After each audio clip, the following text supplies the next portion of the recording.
Photoshop CS এ আরও একটি মজার ব্যাপার হচ্ছে যে আমরা যখন ফটোশপে আগে কাজ করতাম তখন আমরা মূলত লেয়ারে লেয়ারে আমাদের এই লেয়ারগুলোর নাম সিলেক্ট করে রাখতাম, যার ফলে আমরা লেয়ার থেকে আমাদের নামগুলো বেছে নিয়ে সেখান থেকে আমরা মূলত আমাদের লেয়ার নির্বাচন করতাম এবং লেয়ারটিকে চিনতে পারতাম। আর ফটোশপ সিএস এ আরও একটি নোটের ব্যাপার রয়েছে, সেই নোটটি হচ্ছে টুলসের যে নোট। এই টুলসের নোটে এসে ইচ্ছে করলে আমরা খুব সহজেই নোট তৈরি করতে পারি, অডিও এবং টেক্সট নোট। আমরা প্রথমে টেক্সট নোটটি দেখব। টেক্সট নোডে এসে আমরা টেক্সট নোডে ক্লিক করে আমরা মূলত যদি চাই যে এই কভারটি আমরা কি কাজে ব্যবহার করছি সেজন্য যদি আমরা কোনো নোট তৈরি করতে চাই তাহলে আমরা মূলত লিখতে পারবো।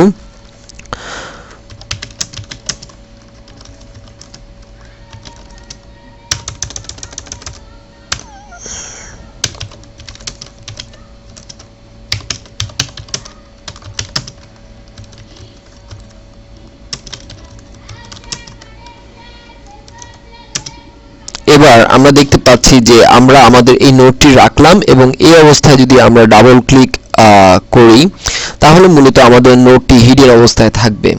কিন্তু আমরা যে কোনো মুহূর্তে যদি আমরা চাই যে এই যে ডিজাইনটি রয়েছে এই ডিজাইনটি মূলত কিসের জন্য করা হচ্ছে সে সম্পর্কে জানতে, তাহলে আমরা যদি এখানে ডাবল ক্লিক করি তাহলে আমাদের নোটটি মূলত চলে আসবে, this file is using for Photoshop CS. So এভাবে আমরা ইচ্ছে করলে একের অধিক নোট আমরা এখানে তৈরি করতে পারি এবং আমরা রাখতে পারি, এবং ইচ্ছে করলে আমরা প্রত্যেকটি লেয়ারে লেয়ারে বা প্রত্যেকটি অংশে ধরা যাক যে এই অংশটুকুকে আমরা চিহ্নিত করার জন্য যে এখানে কয়টি লেয়ার ইউজ করা হয়েছে তার ব্যাপারে যদি আমরা ইনফরমেশন রাখতে চাই আমরা ফটোশপ সিএস এর মাধ্যমে এই কাজটি করতে পারবো। আর যদি আমরা সরাসরি কোনো সাউন্ড ডাটা নোট রাখতে চাই তাহলে আমরা এখানে এভাবে আমরা সাউন্ড রাখতে পারবো, এবং এখানে আপনারা দেখতে পাচ্ছেন যে এখানে ক্লিক করার সাথে সাথে লেখা উঠছে press the start button to begin recording by speaking into the microphone। অর্থাৎ আমরা স্টার্ট বাটন প্রেস করার সাথে সাথে আমরা মাইক্রোফোনে যা বলবো মূলত তাই এখানে রেকর্ড হবে এবং সেই হিসাবে মূলত আমরা ব্রিফিং দিয়ে যাব এবং সেইভাবেই এখানে থাকবে।